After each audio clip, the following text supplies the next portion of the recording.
Here is how you should build your character in Throne and Liberty. I'm going to be talking about the basics of a build so that way you can understand if the build you're following is even worth it or if the build you're creating on your own is heading the right direction. First things first, on weapons. The things that really matter on weapons are hit chance, heavy attack chance, and crit chance. They will always be the most expensive for traits, but they are always going to be the best. They're essentially just more damage and the opportunity to actually land that damage on the enemy. Hit chance is super important when you're trying to attack hard bosses or in PvP, attack enemies that have evasion. Evasion is a massive part of PvP, and as somebody who plays a lot of PvP at the same time as PvE, I typically prioritize PvP stats on my build, but I'll talk about the separation quickly. But for now, weapons, you really want to know critical hit chance, heavy attack chance, and hit chance. Things like cooldown are going to be really strong as well for like supporty builds, and health is going to be massive for tanks. Outside of that, for weapons, you may want to look at the stats and what the weapon provides for your stat points. But we talked about stat points in the last video, so I don't want to spend too much time on it now. Just know that stats are very important and you should be switching them on the fly if you're doing PvP or PvE, in my personal opinion. Things like perception, so your landing attacks are going to be far more valuable in PvP than they would be in PvE. So while we're on the PvP train, remember that things like ranged evasion, melee evasion, and magic evasion are key. You should typically be good at two of those things, in particular one at most, but two of those things, you cannot be a jack of all trades because you will not have enough evasion to really be a threat to anyone.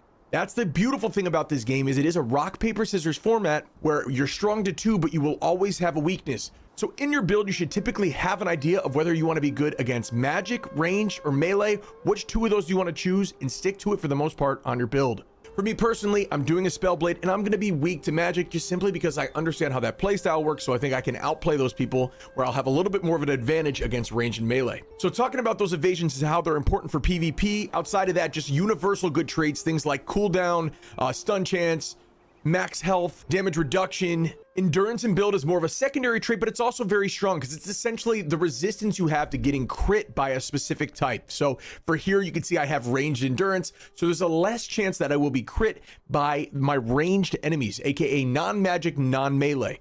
Your accessories, your necklaces, your capes won't have as much of the main stats of like the evasions or the endurances, but they will lean into that skill damage boost, have this kind of resistance, maybe attack speed, stuff like that is the stuff you should be thinking about on other pieces of equipment in your accessories. Outside of that, for PvE, if you really just want to fine tune your PvE, critical hit chance, max health, mana regen, attack speed, attack range, all that stuff is going to be good across the board. And stuff along those lines can be more of a priority on your gear. The PvE, if you understand what you're doing, you shouldn't struggle too much, especially as you get more used to the mechanics on the tougher bosses.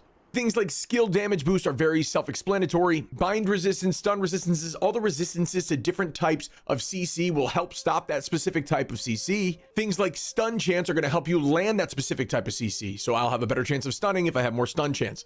So the way I want you to think about these builds and to check yourself and the online is, if you're going towards PvE, really going strictly into damage if you're a damage player, going strictly into tank with health if you're a tanky player, or into healing, you want to have cooldown reduction, you maybe want to have some extra health yourself. That's totally okay. But when you're in the PvP front, you really want to try to find two traits that you want to stick to, figure out what you think you'd rather play against, and keep it consistent in your build so your build isn't all over the place.